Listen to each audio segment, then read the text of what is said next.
ಸರ್ಕಾರದಲ್ಲಿ power sharing politics ಶುರುವಾಗಿದೆ. DCM DK Shivakumar ತ್ಯಾಗದ ಮಾತುಗಳನ್ನು ಆಡ್ತಾ ಇದ್ದಂತೆ ಆಪ್ತರ ಬಣ ದೆಹಲಿಗೆ ತೆರಳಿ ಹೈಕಮಾಂಡ್ ಮುಂದೆ ಪರೇಡ್ ಮಾಡಿದೆ.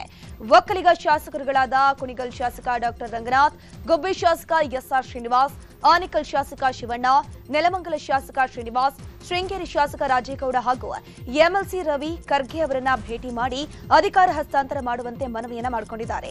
ಪಕ್ಷವನ್ನ ಅಧಿಕಾರಕ್ಕೆ ತರುವಲ್ಲಿ ಡಿಕೆ ಶಿವಕುಮಾರ್ ಅವರ ಪಾತ್ರವೂ ಕೂಡ ಇದೆ. ಈವರೆಗೆ ನಾವುಗಳು ಸರ್ಕಾರಕ್ಕೆ ಯಾವುದೇ ಡ್ಯಾಮೇಜ್ ಅನ್ನ ಮಾಡಿಲ್ಲ. ಇನ್ನುಳಿದ 2.5 ವರ್ಷಕ್ಕೆ ಡಿಕೆಶಿಯನ್ನ ಸಿಎಂ ಮಾಡಿ ಅಧಿಕಾರ ಹಸ್ತಾಂತರ ಒಪ್ಪಂದ ಆಗಿಲ್ಲ ಅನ್ನೋದಾದ್ರೆ ರಾಹುಲ್ ಗಾಂಧಿಯಿಂದಲೇ ಕ್ಲಾರಿಟಿ ಕೊಡಿಸಿ ಅಂತ ಖರ್ಗೆಗೆ ಒತ್ತಡ ಹಾಕಿದ್ದಾರೆ.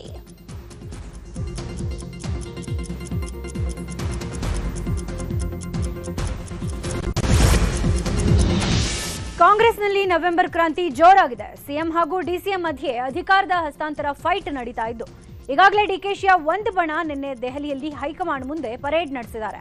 ಈ ಮಧ್ಯೆ ನಿನ್ನೆ ಡಿಕೆಶಿ ನಿವಾಸಕ್ಕೆ ಹಲವು ನಾಯಕರು ಆಗಮಿಸಿ ಚರ್ಚೆಯನ್ನ ನಡೆಸಿದ್ದಾರೆ. ಶಾಸಕ ದರ್ಶನ್ ಪುಟ್ಟಣ್ಣಯ್ಯ, ಎಂಎಲ್ಸಿ ಪುಟ್ಟಣ್ಣ, ಉನ್ನತ ಶಿಕ್ಷಣ ಸಚಿವ doctor MC Sudhakar, MLC Sudhama Das ಹಾಗೂ ಎಂಎಲ್ಸಿ ಬಲ್ಕೇಸ್ ಬಾನು ಡಿಕೆಶಿ ಅವರನ್ನ ಭೇಟಿಯಾಗಿ ಚರ್ಚೆ ನಡೆಸಿದ್ದಾರೆ.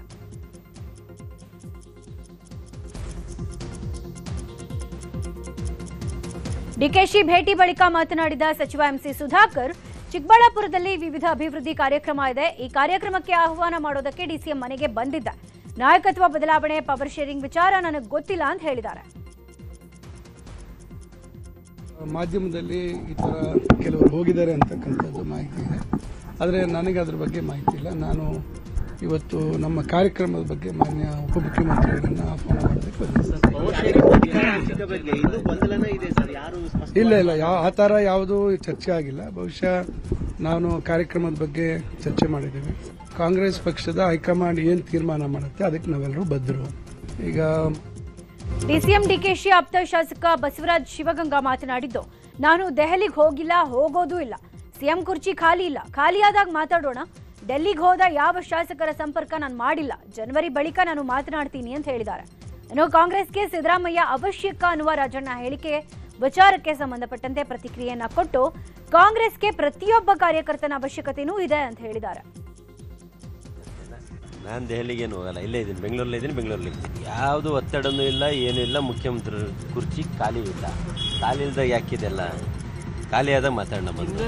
ಅಲ್ಲ, ಆಗಬೇಕು ಆಗಬಾರ್ದು ಅಂತ ಹೇಳೋದಕ್ಕಿಂತ ಮುಂಚೆ ನಿಮ್ಗೆ ಹೇಳಿದ್ದೀನಿ, ಎಲ್ಲ ಮಾಧ್ಯಮ ಮಿತ್ರರ ಹತ್ರ ಮಾತಾಡಿದ್ದೀನಿ. ಜನವರಿವರೆಗೂ ಆ ವಿಷಯ ಮಾತಾಡೋಂಗಿಲ್ಲ.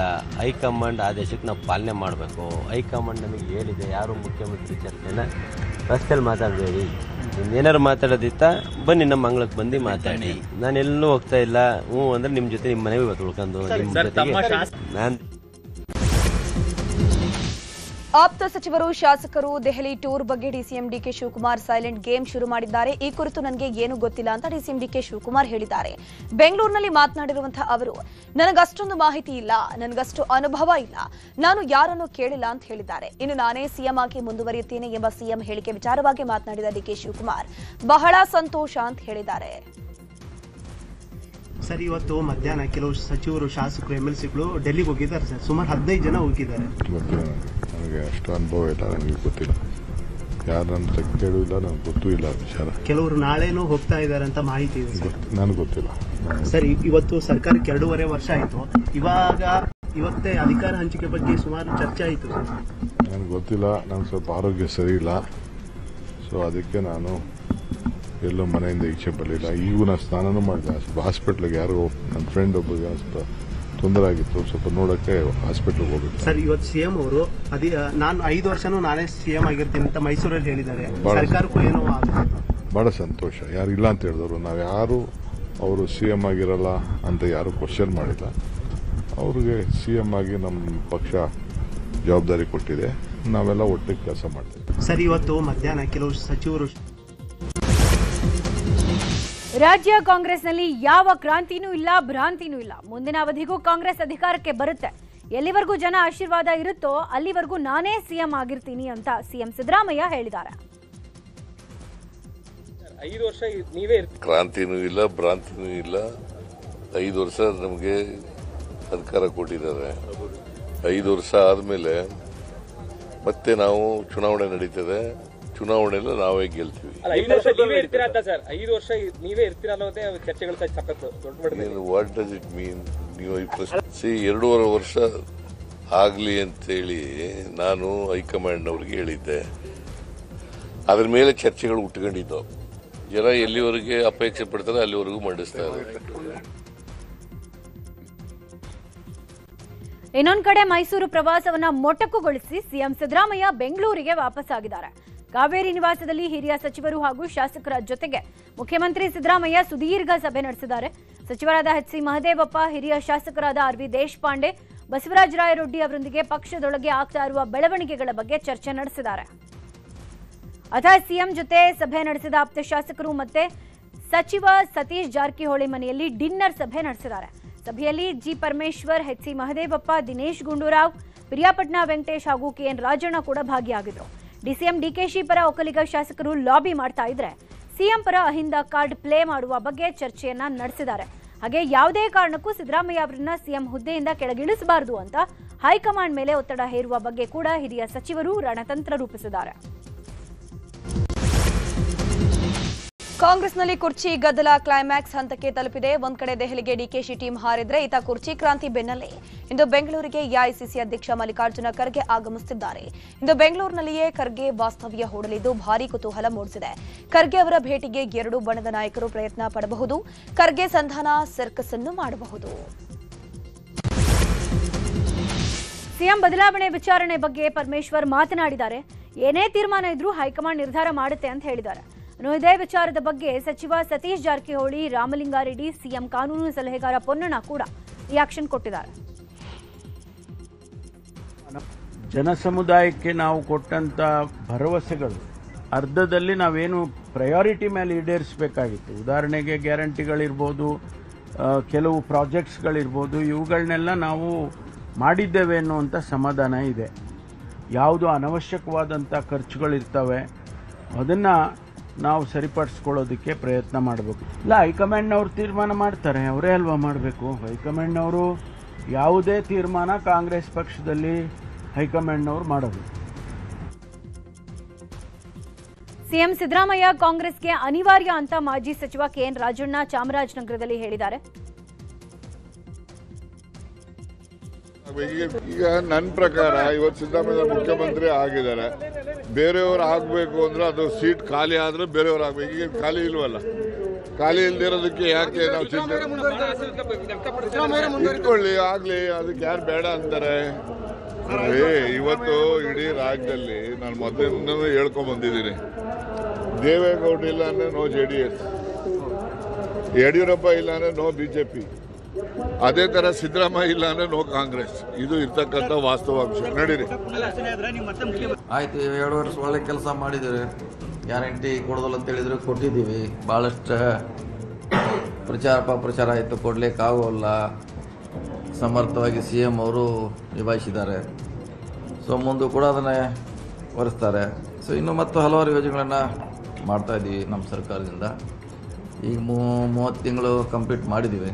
ಇನ್ನು 30 ತಿಂಗಳು ಇದೆ. ಸರ್ಕಾರದಲ್ಲಿ ಒಳ್ಳೆ ಕೆಲಸ ಮಾಡಲಿಕ್ಕೆ ಪ್ರಯತ್ನ ಮಾಡ್ತಾ ಇದ್ದೀವಿ. ಮಾನ್ಯ ಸಿದ್ದರಾಮಯ್ಯನವರ ನೇತೃತ್ವದ ಕಾಂಗ್ರೆಸ್ ಸರ್ಕಾರ 2.5 ವರ್ಷ ಪೂರೈಸಿದೆ. ಜನರಿಗೆ ಕೊಟ್ಟಂಥ ಬಹುತೇಕ ಭರವಸೆಗಳನ್ನು ಈಗಾಗಲೇ ಪೂರೈಸಿರುವಂಥ ಒಂದು ತೃಪ್ತಿ ಹಾಗೂ ಹೆಮ್ಮೆ ನಮಗೆಲ್ಲರೂ ಕೂಡ ಶಾಸಕರಾಗಿದೆ, ಹಾಗೆ ಸರ್ಕಾರಕ್ಕೆ ಕೂಡ ಇದೆ.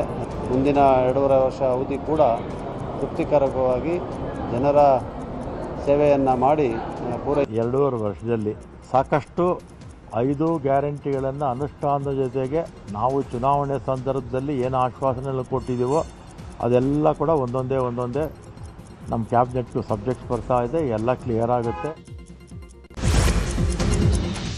ಪವರ್ ಶೇರಿಂಗ್ ವಿಚಾರವಾಗಿ ಬೆಂಗಳೂರಿನಲ್ಲಿ ಮಾತನಾಡಿರುವಂತಹ ಮಾಜಿ ಸಂಸದ ಡಿಕೆ ಸುರೇಶ್ ಕೊಟ್ಟ ಮಾತಿನಂತೆ ಸಿದ್ದರಾಮಯ್ಯ ನಡೆಯುವವರು. ಸಿದ್ದರಾಮಯ್ಯ ಅವರಿಗೂ ಜವಾಬ್ದಾರಿ ಇದೆ. ಸಿದ್ದರಾಮಯ್ಯ ಯಾರಿಗೂ ಕೊಟ್ಟ ಮಾತಿಗೆ ತಪ್ಪಿಲ್ಲ. ನನ್ನಣ್ಣನಿಗೆ ಅದೃಷ್ಟ ಇದ್ದರೆ ಸಿಎಂ ಆಗ್ತಾನೆ. ಎಲ್ಲದಕ್ಕೂ ಹೈಕಮಾಂಡ್ ಸೂಕ್ತ ಸಂದರ್ಭದಲ್ಲಿ ಉತ್ತರ ಕೊಡುತ್ತೆ ಅಂತ ಹೇಳಿದ್ದಾರೆ. ಕೂಡ ಅವ್ರು ಯಾವತ್ತೂ ಕೂಡ ಕೊಟ್ಟ ಮಾತನ್ನ ತಪ್ಪುವಂತವ್ರಲ್ಲ. ಯಾರಿಗೆ ಏನಾರ ಮಾತು ಕೊಟ್ಟಿದ್ರು ತಪ್ಪೋದಿಲ್ಲ. ಈ ಕರ್ನಾಟಕದ ಜನಕ್ಕೆ ಕಳೆದ 5 ವರ್ಷದಿಂದ ಏನೇನು ಮಾತು ಕೊಟ್ಟಿದ್ರು ಎಲ್ಲ ಭರವಸೆಗಳನ್ನು ಈಡೇರಿಸಿದ್ದಾರೆ. ಈಗಲೂ ಕೂಡ ಈ ಸರ್ಕಾರದಲ್ಲೂ ಕೂಡ ಯಾರ್ಯಾರಿಗೆ ಏನೇನು ಕೊಟ್ಟಿದ್ದಾರೆ ಮಾತು ಅದ್ರ ಮಾತಿನಂತೆ ನಡೀತಾ ಇದ್ದಾರೆ. ಅದರಲ್ಲಿ ಏನೋ ತಪ್ಪೇನಿದೆ? ನೋಡಪ್ಪ, ಯಾರ್ಯಾರ ಹಣೆಯಲ್ಲಿ ಏನೇನು ಬರ್ದಿದ್ಯೋ ಅದಾಗುತ್ತೆ, ಗೊತ್ತಾಯ್ತಲ್ಲ, ಏನು ಮಾಡೋಕ್ಕಾಗೋದಿಲ್ಲ. ಅವ್ರು ಯಾವತ್ತೂ ಕೂಡ ಕೊಟ್ಟ ಮಾತನ್ನ ತಪ್ಪುವಂಥವ್ರಲ್ಲ.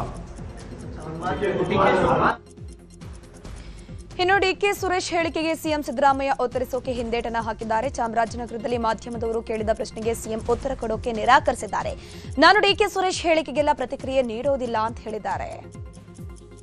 ನುಡಿದಂತೆ ನಡೀತಾರೆ ಅಂತ ಸಿಎಂ ಅಂದ್ರೆ ಅಂತ ಸಿಎಂ, ಆದ್ರೆ ನಮ್ಮ ಅಣ್ಣ ಸಿಎಂ ಆಗ್ತಾನೋ ಆಗಲು ಅವ್ರಿಗೆ ಅದೃಷ್ಟ ಇದ್ರೆ ನೋಡ್ಬೇಕು ಅನ್ನೋ ತರದಲ್ಲಿ ಡಿಕೆ ಸುರೇಶ್ ಅವರು ಹೇಳಿದ್ದಾರೆ. ಈ ಬೆಂಗಳೂರು ರಿಜೆಕ್ಟ್ ಮಾಡಿದ್ದಾರೆ. ಅದಕ್ಕೆಲ್ಲ ನಾನು ಕಾಮೆಂಟ್ ಮಾಡಕ್ ಹೋಗಲ್ಲ. ಜನ ನಮಗೆ 5 ವರ್ಷ ಕಾಂಗ್ರೆಸ್ ಪಕ್ಷಕ್ಕೆ 5 ವರ್ಷ ಸರ್ಕಾರ ಮಾಡಿ ಅಂತ ಇದ್ದಾರೆ. ನಾವು ಕೊಟ್ಟಿರ್ತಕ್ಕಂಥ ಭರವಸೆಗಳಿದೆವಲ್ಲ ನಮ್ಮ ಪ್ರಣಾಳಿಕೆ ಮೂಲಕ, ಅವುಗಳನ್ನು ಈಡೇರಿಸತಕ್ಕಂಥ ಪ್ರಾಮಾಣಿಕ ಪ್ರಯತ್ನ ಮಾಡ್ತೀವಿ. ಸಿದ್ದರಾಮಯ್ಯನವರು ನುಡಿದಂತೆ ನಡೀತಾರೆ ಅಂತ ಸಿಎಂ. ಸಂಪುಟ ಪುನರ್ರಚನೆ ಇಲ್ಲ, ಸಿಎಂ ಬದಲಾವಣೆನೂ ಇಲ್ಲ ಅನ್ನುವ ಸಿಎಂ ಡಿಸಿಎಂ ಹೇಳಿಕೆಗೆ ವಿಪಕ್ಷ ನಾಯಕ ಅಶೋಕ್ ವ್ಯಂಗ್ಯವಾಡಿದ್ದಾರೆ. ಒಂದ್ ಕಡೆ ಡಿಕೆ ಸುರೇಶ್ ಅವರು ಕಾಂಗ್ರೆಸ್ ಹೈಕಮಾಂಡ್ಗೆ ಬೆದರಿಕೆ ಹಾಕಿದ್ದಾರೆ. ಡಿಸಿಎಂ ಸ್ಥಾನಕ್ಕೂ ರಾಜೀನಾಮೆ ಕೊಡ್ತೇನೆ ಅಂತ ಡಿಕೆಶಿ ಹೇಳಿದ್ದಾರೆ. ಅದಕ್ಕೆ ಕೌಂಟರ್ ಆಗಿ ಸಿದ್ದರಾಮಯ್ಯ ನಾನೇ ಇನ್ನೂ 2.5 ವರ್ಷಗಳ ಕಾಲ ಸಿಎಂ ಅಂತ ಹೇಳಿದ್ದಾರೆ. ಹೀಗಂತ ವ್ಯಂಗ್ಯವಾಡಿದ್ದಾರೆ. ಕೆ ಶಿವಕುಮಾರ್ ಅವರು, ಡಿಕೆ ಸುರೇಶ್ ಅವರು, ಇವತ್ತು ಕೂಡ ಡಿಕೆ ಶಿವಕುಮಾರ್ ಅವರು ಮಾತೇನು ಕೊಟ್ಟಿದ್ದಾರೆ, ಮಾತು ಪ್ರಕಾರ ಸಿದ್ದರಾಮಯ್ಯನವರು ನಡೀಲಿ. 2.5 ವರ್ಷ ಏನು ಒಪ್ಪಂದ ಆಗಿತ್ತು ಚುನಾವಣೆ ಆದ ತಕ್ಷಣವೇ, ಆ ಮಾತು ಪ್ರಕಾರ ನಡೀಲಿ, ಮಾತಿನಂತೆ ನಡೀಲಿ. ಡಿ ಕೆ ಶಿವಕುಮಾರ್ ಅವರು ಈ ಒಂದು ಪಾಲಿಟಿಕ್ಸಲ್ಲಿ ಅವ್ರದ್ದೇ ಗಾಳ ಉರುಳಿಸಿದ್ದಾರೆ. ನಾನು ಕಾಂಗ್ರೆಸ್ಸಿನ ಅಧ್ಯಕ್ಷ ಸ್ಥಾನಕ್ಕೆ ರಾಜೀನಾಮೆ ಕೊಡ್ತೀನಿ. ಕಾಂಗ್ರೆಸ್ನಲ್ಲಿ ಸಿಎಂ ಕುರ್ಚಿ ಕಿತ್ತಾಟ ಹಿನ್ನೆಲೆ ಬಿಜೆಪಿ ರಾಜ್ಯಾಧ್ಯಕ್ಷ ಬಿವೈ ವಿಜಯೇಂದ್ರ ಕೂಡ ವ್ಯಂಗ್ಯವಾಡಿದ್ದಾರೆ. ಅಭಿವೃದ್ಧಿ ಇದ್ದರೆ ತಾನೇ ಕುಂಠಿತ ಆಗೋದು. ಕಾಂಗ್ರೆಸ್ ಸರ್ಕಾರ ರಾಜ್ಯದಲ್ಲಿ ಅಧಿಕಾರಕ್ಕೆ ಬಂದು 2 ವರ್ಷದಲ್ಲಿ ಯಾವುದೇ ಅಭಿವೃದ್ಧಿಗೆ ಅನುದಾನ ನೀಡಿಲ್ಲ. ಎಂಥ ಕೆಟ್ಟ ಪರಿಸ್ಥಿತಿ ಅಂದ್ರೆ ರಾಜ್ಯದಲ್ಲಿ ರಸ್ತೆ ಗುಂಡಿ ಮುಚ್ಚೋಕು ಹಣ ಕೊಡಲ್ಲ ಅಂತ ವಾಗ್ದಾಳಿ ನಡೆಸಿದ್ದಾರೆ. ಸಿದ್ದರಾಮಯ್ಯನವರು ಮುಖ್ಯಮಂತ್ರಿ ಸ್ಥಾನದಿಂದ ಇಳಿಸಬೇಕು ಅಂತ ಕೆಲವರು ಹೋರಾಟ ಮಾಡ್ತಾ ಇದ್ದಾರೆ. ಕೆಲವರು ಡಿ ಕೆ ಶಿವಕುಮಾರ್ ಅವರನ್ನ ಮುಖ್ಯಮಂತ್ರಿ ಮಾಡಬೇಕು ಅಂತ ಹೋರಾಟ ನಡೆಸ್ತಾ ಇದ್ದಾರೆ. ಇನ್ನು ಕೆಲವರು ಅವರಿಬ್ಬರ ಜಗಳದಲ್ಲೇ ನಾವು ಮುಖ್ಯಮಂತ್ರಿ ಆಗ್ಬೇಕು ಅಂತೇಳಿ ಉಳಿದಿರ್ತಕ್ಕಂಥವ್ರು ಕೂಡ ಆ ಒಂದು ಮುಖ್ಯಮಂತ್ರಿ ಕುರ್ಚಿಗೆ ಟವಲ್ ಹಾಕೊಂಡು ಕೂತಿದ್ದಾರೆ. ಒಟ್ಟಾರೆಯಾಗಿ ರಾಜ್ಯದ ರೈತರ ಪರಿಸ್ಥಿತಿಯ ಬಗ್ಗೆ ಕಿಂಚಿತ್ತೂ ಕೂಡ ಕಾಳಜಿನ ತೋರಿಸ್ತಾ ಇಲ್ಲ ಕಾಂಗ್ರೆಸ್ ಸರ್ಕಾರ. ಮುಖ್ಯಮಂತ್ರಿ ಕುರ್ಚಿಯ ಕಾಳಗದಲ್ಲಿ ಇವತ್ತು ಮುಳುಗೋಗಿರುವಂತ ಕಾಂಗ್ರೆಸ್ ಸರ್ಕಾರ. ನವೆಂಬರ್ ಕ್ರಾಂತಿ ಮಧ್ಯೆ ಇಂದು ಮತ್ತೆ ಸಿಎಂ ಸಿದ್ದರಾಮಯ್ಯ ಮೈಸೂರು ಪ್ರವಾಸವನ್ನ ಕೈಗೊಂಡಿದ್ದಾರೆ. ಇಂದು ವಿವಿಧ ಕಾರ್ಯಕ್ರಮಗಳಲ್ಲಿ ಸಿಎಂ ಸಿದ್ದರಾಮಯ್ಯ ಭಾಗಿಯಾಗಲಿದ್ದಾರೆ. ಬಿಸಿಎಂ ವಿದ್ಯಾರ್ಥಿ ನಿಲಯಗಳ ಹಿರಿಯ ವಿದ್ಯಾರ್ಥಿಗಳ ಸಂಘ ಆಯೋಜನೆ ಮಾಡಿರುವ ಪ್ರಥಮ ವರ್ಷದ ಕನ್ನಡ ರಾಜ್ಯೋತ್ಸವ ಹಾಗೂ ದೇವರಾಜು ಅರಸು ಎಲ್ಜಿ ಹವನೂರು ಪ್ರಶಸ್ತಿ ಪ್ರದಾನ ಸಮಾರಂಭದಲ್ಲಿ ಭಾಗಿಯಾಗುತ್ತಾರೆ. ಸಂಜೆ ರಾಮಕೃಷ್ಣ ಆಶ್ರಮದಲ್ಲಿ ಶತಮಾನೋತ್ಸವ ಸಮಾರಂಭದಲ್ಲಿ ಭಾಗಿಯಾಗಲಿದ್ದಾರೆ. ನಂತರ ರಾಷ್ಟ್ರೀಯ ವಿಚಾರ ಸಂಕಿರಣ ಪುಸ್ತಕ ಬಿಡುಗಡೆ ಕಾರ್ಯಕ್ರಮದಲ್ಲಿ ಭಾಗಿಯಾಗಿ ರಾತ್ರಿ ಮತ್ತೆ ಬೆಂಗಳೂರಿಗೆ ವಾಪಸ್ ಆಗಲಿದ್ದಾರೆ. ಮೆಕ್ಕೆಜೋಳ ಖರೀದಿ ಸಂಬಂಧ ಇವತ್ತು ಸಿಎಂ ಸಿದ್ದರಾಮಯ್ಯ ಮಹತ್ವದ ಸಭೆ ನಡೆಸಲಿದ್ದಾರೆ. ಕಾವೇರಿ ನಿವಾಸದಲ್ಲಿ ಬೆಳಗ್ಗೆ 10:30ಕ್ಕೆ ಸಭೆ ನಡೆಯಲಿದ್ದು, ಸಭೆಗೆ ಕೃಷಿ, ಸಕ್ಕರೆ, ಆಹಾರ, ಕಾನೂನು, ಪಶುಸಂಗೋಪನೆ, ತೋಟಗಾರಿಕಾ ಸಚಿವರು ಹಾಗೂ ಅಧಿಕಾರಿಗಳನ್ನು ಆಹ್ವಾನಿಸಿದ್ದಾರೆ. ಆದರೆ ಕೃಷಿ ಸಚಿವರು ದೆಹಲಿಯಲ್ಲಿ ಇರೋದ್ರಿಂದ ಸಭೆಗೆ ಬರ್ತಿಲ್ಲ. ಬಿಹಾರ ಚುನಾವಣೆ ಬಳಿಕ ರಾಜ್ಯ ಬಿಜೆಪಿ ರೆಬೆಲ್ಸ್ಗಳ ಚಟುವಟಿಕೆಗಳು ಗರಿಗೆದರಿವೆ. ಮಾಜಿ ಸಚಿವ ಕುಮಾರ್ ಬಂಗಾರಪ್ಪ ನಿವಾಸದಲ್ಲಿ ನಿನ್ನೆ ಬಿಜೆಪಿ ರೆಬೆಲ್ಸ್ ನಾಯಕರು ಸಭೆ ನಡೆಸಿದರು. ತಮ್ಮ ಮುಂದಿನ ನಡೆ ರಾಜ್ಯಾಧ್ಯಕ್ಷರ ಬದಲಾವಣೆಯ ತಂತ್ರಗಾರಿಕೆ ಬಗ್ಗೆ ಸಭೆಯಲ್ಲಿ ಚರ್ಚಿಸಲಾಗಿದೆ. ಸಭೆಯಲ್ಲಿ ಮಾಜಿ ಸಂಸದ ಜಿಎಂ ಸಿದ್ದೇಶ್ವರ್, ಶಾಸಕರಾದ ರಮೇಶ್ ಜಾರಕಿಹೊಳಿ, ಬಿಪಿ ಹರೀಶ್, ಮಾಜಿ ಸಂಸದ ಬಿಬಿ ನಾಯಕ್, ಮಹೇಶ್ ಕುಮಟಳ್ಳಿ ಭಾಗಿಯಾಗಿದ್ದರು. ವಿಜಯೇಂದ್ರ ಅವರನ್ನ ಬದಲಾವಣೆ ಮಾಡುವ ತಂತ್ರಗಾರಿಕೆ ಬಗ್ಗೆ ಬಿಜೆಪಿ ರೆಬೆಲ್ಸ್ ನಾಯಕರು ಚರ್ಚಿಸಿದ್ದಾರೆ ಎನ್ನಲಾಗ್ತಾ ಇದೆ. ಇವತ್ತು ಕೋಲಾರ ಉಸ್ತುವಾರಿ ಸಚಿವ ಭೈರತಿ ಸುರೇಶ್ ಕೋಲಾರ ಪ್ರವಾಸ ಕೈಗೊಂಡಿದ್ದಾರೆ. ಬೆಳಗ್ಗೆ 10:30ರಿಂದ ಸಂಜೆ 4ರವರೆಗೆ ಜಿಲ್ಲಾ ಪಂಚಾಯಿತಿ ಸಭಾಂಗಣದಲ್ಲಿ ಹಮ್ಮಿಕೊಂಡಿರುವ ತ್ರೈಮಾಸಿಕ ಕೆಡಿಪಿ ಸಭೆಯಲ್ಲಿ ಭಾಗಿಯಾಗಲಿದ್ದಾರೆ. ಜಿಲ್ಲೆಯ ಎಲ್ಲಾ ಶಾಸಕರು, ವಿಧಾನ ಪರಿಷತ್ ಸದಸ್ಯರು ಹಾಗೂ ಜಿಲ್ಲಾ ಮಟ್ಟದ ಅಧಿಕಾರಿಗಳು ಕೆಡಿಪಿ ಸಭೆಯಲ್ಲಿ ಭಾಗಿಯಾಗಲಿದ್ದಾರೆ. ಸಭೆಯಲ್ಲಿ ಅರಣ್ಯ ಇಲಾಖೆ ಒತ್ತುವರಿ ತೆರವು ಕಾರ್ಯದ ಬಗ್ಗೆ ಶಾಸಕರು ಅಸಮಾಧಾನ ಹೊರಹಾಕುವ ಸಾಧ್ಯತೆ ಇದ್ದು, ಅದೇ ವಿಚಾರವಾಗಿ ಜಟಾಪಟಿ ನಡೆಯುವ ಸಾಧ್ಯತೆ ಕೂಡ ಇದೆ.